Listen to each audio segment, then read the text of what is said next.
Voy a hablar en español. Muchas gracias, presidenta. Muchas gracias a la comisión, a todos los ponentes. Es un honor compartir con ellos esta mesa, ponerme, como no puede ser menos en el mundo policial, a las órdenes de mi colega de la Policía Judicial portuguesa.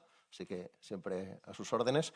Y voy a hablarles desde mi experiencia policial y mi experiencia como trabajador social, ¿de acuerdo? La experiencia policial al final nos dice que el tráfico de sustancias tóxicas y estupefacientes, y en esto vamos a incluir también los fármacos, los psicoactivos y los fármacos que son precursores de otras drogas tóxicas, que para nosotros, como profesionales policiales, están detrás de todo el resto de tipologías delictivas. Este fenómeno delincuencial debe afrontarse, y en este caso que hablamos de las agresiones sexuales, debe afrontarse, como no puede ser de otra forma, con la colaboración estrechísima entre las fuerzas policiales y los profesionales de la salud. Ahí es donde se debe establecer un marco de colaboración. Vamos a hablar de sumisión química, pero es que realmente debemos hablar, si hablamos en puridad, de delitos facilitados por sustancias psicoactivas. ¿Por qué? Porque esto supera, desgraciadamente, con mucho el ámbito de las agresiones sexuales. La sumisión química implica robos, implica maltrato a menores, ancianos. Nos centramos aquí en los delitos sexuales, pero nunca olvidemos que los delitos sexuales incluyen el maltrato. Un delito sexual a una víctima femenina o a un menor va a incluir necesariamente el maltrato. Hablamos de una doble vertiente de delito. Bien, en el ámbito sociosanitario, que se viene trabajando históricamente en el uso recreativo de drogas, se enfoca y teoriza sobre la perspectiva higiénica o profiláctica, o sea, la prevención. Son tradición en Europa las guías para el uso seguro, en el uso de sustancias. Estas guías se distribuyen en centros escolares, en centros de deshabituación o en zonas marginales donde se consumen las sustancias. Pero estos documentos también, desgraciadamente, tienen muy poco o nulo efecto entre la población consumidora.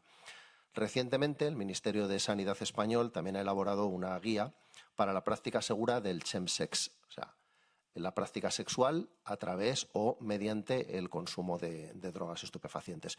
A nosotros, como profesionales de la seguridad, esto nos parece, en fin, una aberración. Podríamos explicarlo más detenidamente, pero, en fin. Bueno, como en ocasiones anteriores, la doctrina institucional encuentra muy poco acomodo, muy poca aceptación en el nicho, en el sector de población al que va dirigida. ¿Por qué? Pues porque este sector de población es normalmente ajeno a lo que se entiende como socialmente aceptable. Es un sector que suele ser desviado. Esto es, criminales, personas que ya tristemente han caído en el mundo de las drogas y es difícil que sean extraídos de él. Bueno, una de estas conductas desviadas es la predisposición a la comisión de agresiones sexuales, y entre ellas están las practicadas por sumisión química, por métodos de sumisión química. ¿De acuerdo? El relato tipo o el relato estándar que maneja el ideario colectivo es este de una mujer joven que por sedación o alteración de sus capacidades psicofísicas, por inducción de sustancias en la bebida, introducen esas sustancias en la bebida, pues es abusada o violada por uno o más hombres que son de su grupo de relativos, grupo de conocidos o también de desconocidos. Pero es que, sin embargo, no siempre es así, y es que, de hecho, mayoritariamente no es así. Hay que romper esta mitología, no hay que conocer el fenómeno a fondo. En Europa, el relato casuístico que se ha desplegado, que no tiene un respaldo en las estadísticas oficiales, ¿de acuerdo? No tiene respaldo en las estadísticas oficiales el caso de la sumisión química si lo comparamos con el elevadísimo número de agresiones sexuales crecientes que estamos viviendo en toda Europa, ¿vale? Entonces, sea por falta de denuncias, por falta de capacidad técnica para la detección de determinadas sustancias, e incluso porque en algunas ocasiones esto que llamamos sumisión química no ha sido tal sumisión, aunque así se denomine. Si me da tiempo lo explico. Sino el aprovechamiento, que ha abundado también nuestra profesora Laila en esto, el aprovechamiento de los agresores de la incapacidad psicofísica de la víctima, en este momento que la víctima está en una situación de vulnerabilidad. El fenómeno tiene muchas y complejas derivadas, y este modus operandi no empieza con las drogas, empieza con el alcohol, que es la sustancia de más fácil acceso en la juventud. Por tanto, es importante que distingamos entre la búsqueda de una víctima por parte de un perpetrador organizado, un perpetrador que premeditadamente va a seleccionar a su víctima con un carácter oportunista o no. Hay quien elige a la víctima en base a la situación que presenta la víctima o ya la ha detectado con anterioridad, para someterla químicamente mediante el aporte de sustancias que son consumidas involuntariamente por esa víctima, se le introducen esas sustancias, diferenciándola del método del agresor oportunista, que sin planificación es un agresor que no tiene intención a priori de cometer la agresión. Evidentemente luego la comete y entra en el mismo rango de culpabilidad que el resto, ¿de acuerdo? Que se aprovecha para perpetrar esa agresión de esa situación temporal de incapacidad de la víctima, porque esa víctima, de forma negligente o dolosa, ¿vale?, ha consumido alcohol o ha consumido drogas.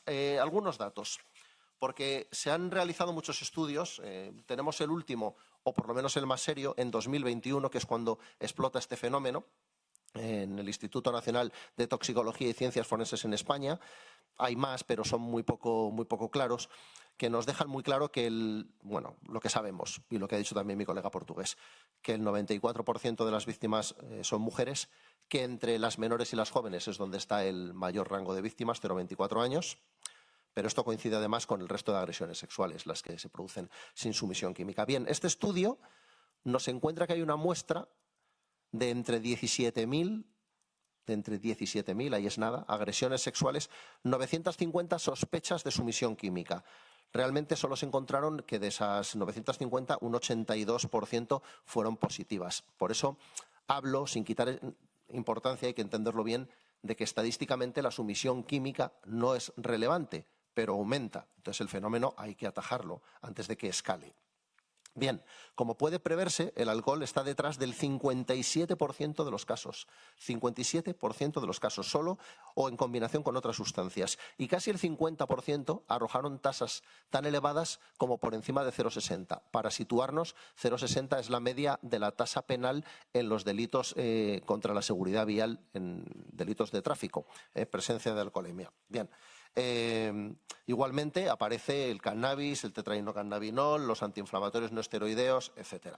Bueno, los informes del Ministerio de Interior indican que en 2023, su último informe sobre delitos contra la indemnidad sexual, el 37,3% de los agresores son extranjeros. En 2022 fueron el 35,8%, siendo el 13% de la población, lo que indica altísima sobrerepresentación de este segmento de población.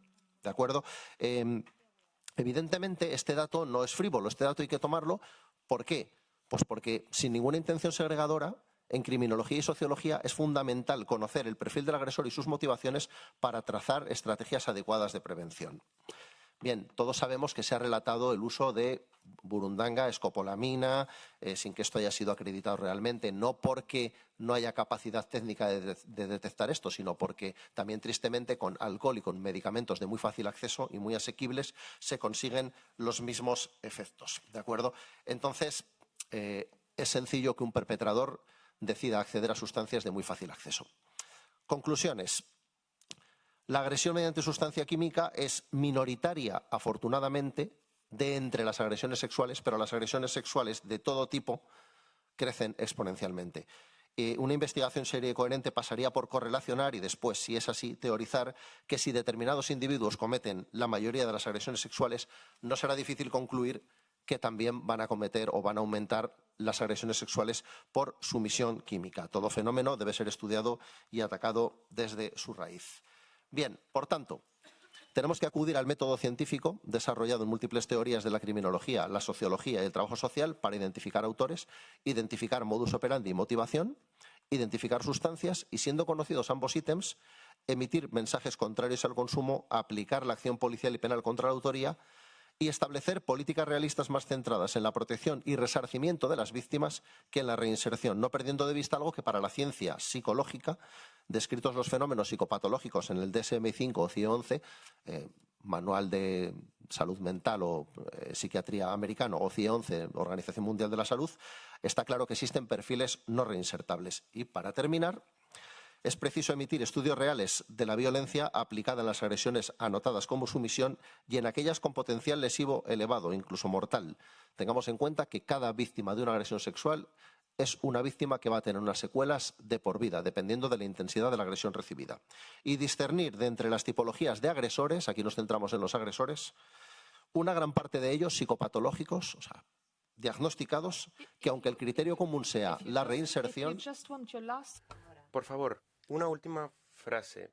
Si quiere que se la interpreten, tiene que hablar con un ritmo más bajo, más lento. Porque creo que se va a entender que si la psicopatología, la ciencia psicológica determina que hay ciertos perfiles que por sus características patológicas no son reinsertables, debemos tener en cuenta que debemos cambiar un modelo penitenciario. Esto debe tratarse con esmero y con el cuidado preciso, puesto que tratamos de derechos fundamentales, pero que en todo caso, si bien son compatibles estos derechos fundamentales de los agresores, son compatibles con los de las víctimas, no debemos nunca olvidar que no deben prevalecer estos derechos del agresor, nunca deben prevalecer sobre los derechos de las víctimas. Muchas gracias. Okay, thank you. Muy bien, muchísimas gracias. Le doy la palabra a Margarita de la Pisa por Patriotas. Muchas gracias. Pues después de escuchar a los expertos, a los que agradezco mucho su presencia, pues no podemos dejar de preguntarnos cómo hemos llegado a este punto, ¿no? Yo, por ejemplo, he crecido sin estas amenazas. Como sociedad se ha ido permitiendo un deterioro de la forma de relacionarse o divertirse que está, de alguna manera, desdibujando los límites, incluso normalizando acciones criminales. Los casos de agresiones sexuales no solo aumentan en número, sino también en violencia y perversión. Cada vez con más frecuencia nos enfrentamos a relatos estremecedores como el caso de Giselle, Pelicot, La Manada, que reflejan una realidad inquietante. ¿Qué ha cambiado en nuestra sociedad para que acciones de este tipo encuentren un espacio de acción y de colaboración entre autores? Se vende online. Es el entorno de diversión. Se han dejado de proteger los valores que fundamentaron el propio proyecto europeo, fomentando un cambio cultural donde se cuestiona el respeto a la dignidad de la persona, especialmente de las mujeres, la defensa de la vida, la integridad del cuerpo y del alma, y se permiten violaciones en algunos contextos. Cuando se deja de valorar la vida y permitimos que se cometan agresiones contra ella, con una creciente indiferencia se erosiona la dignidad más elemental. Vemos cómo las relaciones sexuales se conciben como meros intercambios vacíos, en simples instrumentos transaccionales de placer, cosificando a las personas. Anulamos la humanidad y convertimos Margarita, si puedes ir terminando, por favor. Sí, ser un espacio de encuentro y confianza en un terreno de dominación. Esto viene a ser un caldo de cultivo perfecto para un deterioro social. No vemos como discursos de apariencia libertad o progreso legitiman incluso prácticas como el CHEM. Teníamos 3 minutos, Lina. He dicho claramente 1 minuto y medio porque he dicho claramente 1 minuto y medio. Sí, pero cuando partimos de tener 3 minutos… Margarita, no podemos empezar a debatir sobre el tiempo. He dicho 1 minuto y medio, así que, por favor, 1 minuto y medio. Vale. Ve concluyendo. Bueno, me gustaría preguntar a los ponentes qué ha pasado en nuestra sociedad, qué tipo de hábitos existen en nuestra sociedad ahora que estén permitiendo que esto esté ocurriendo, qué tipo de patrón tienen las víctimas, qué tipo de patrón tienen los agresores para poder llegar a conclusiones que nos permitan combatir este tipo de… Gracias. Laurence Rochou, ICA, 1 minuto. 1 minuto y medio, Laurence.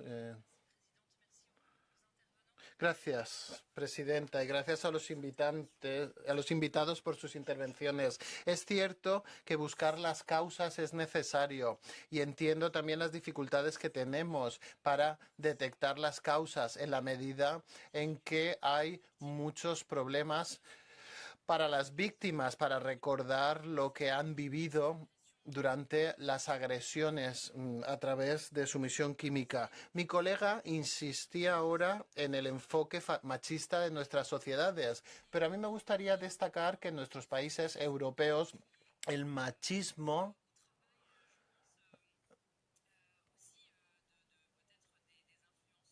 quizás gracias al trabajo de los y las influencers se ha quedado un poco atrás, pero ustedes han destacado la parte más importante del perfil de los extranjeros en las agresiones, porque no tienen la misma cultura en la relación entre hombres y mujeres. Y me gustaría saber si esto sería una pista que habría que explorar, porque en sociedades donde a la mujer no se la ve de la misma manera, a lo mejor es objeto de un juego sexual.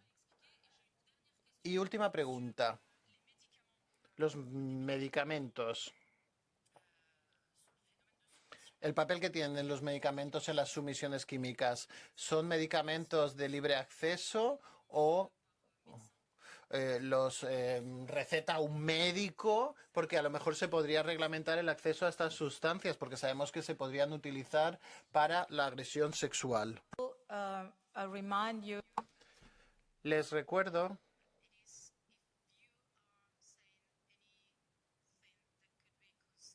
que si dicen algo que se pueda considerar apología del odio, tengan cuidado porque no lo vamos a permitir en esta comisión parlamentaria. Obrigada. Mr. Vallejo, please. Señor Vallejo, adelante. Micrófono para el señor Vallejo. Perdón. Fíjense que he terminado mi intervención diciendo que los derechos de los perpetradores nunca, jamás, nunca pueden prevalecer sobre lo de las víctimas. Pero miren, en ciencia policial, en criminología, en psicología, que son ciencias que yo trabajo, hay una cosa que es el estudio de los datos. Nosotros nos ponemos una venda en los ojos y simplemente elaboramos los datos. Yo no decido quién de ustedes ha venido hoy con una prenda de color negro, por ejemplo. Me limitaría a contarlas. Entonces, hay unos balances, unos informes que realizan, en el caso de mi país, un ministerio de un gobierno que dista mucho de ser algo parecido a lo que algunos de ustedes han llamado ultraderecha, que dicen, por ejemplo, que el 25% de los perpetradores son conocidos o relativos. Cuando digo conocidos, incluye familia, amigos o gente que se conoce simplemente, por ejemplo, de la facultad o de un bar. El 75% son completos desconocidos. Dicen que el porcentaje mayoritario de estas agresiones, con sumisión química o no, todo tipo de agresiones, se producen en domicilios o en anexos, o sea, escaleras, portales, pero mayoritariamente dentro del propio domicilio, fíjense. Menos en locales de ocio y menos en otro tipo de instalaciones. Esos datos también, y son oficiales, están publicados, los pueden ustedes leer cuando quieran, balances de criminalidad o informes sobre delitos contra la indemnidad sexual, nos dicen que el porcentaje de extranjeros está sobrerepresentado en una proporción de 1 a 3. Y esto, créanme, que no tiene ninguna intención ni segregadora, ni racista, no, simplemente tiene una intención de observar los datos y ponderarlos, porque en criminología determinar el perfil del agresor, pero en todo tipo, igual que en medicina, diagnosticar correctamente la enfermedad, es fundamental para poderle aplicar un tratamiento. ¿La curaremos o no? No lo sé, pero hay que aplicar un tratamiento. Y esto no significa que unas personas, por tener unas cualidades físicas o un origen, sean más culpables o menos, no.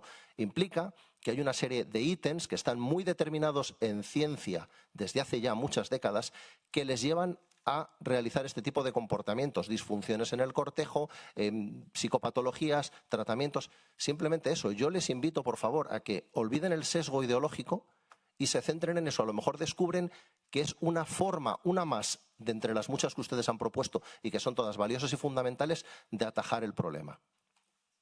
Gracias.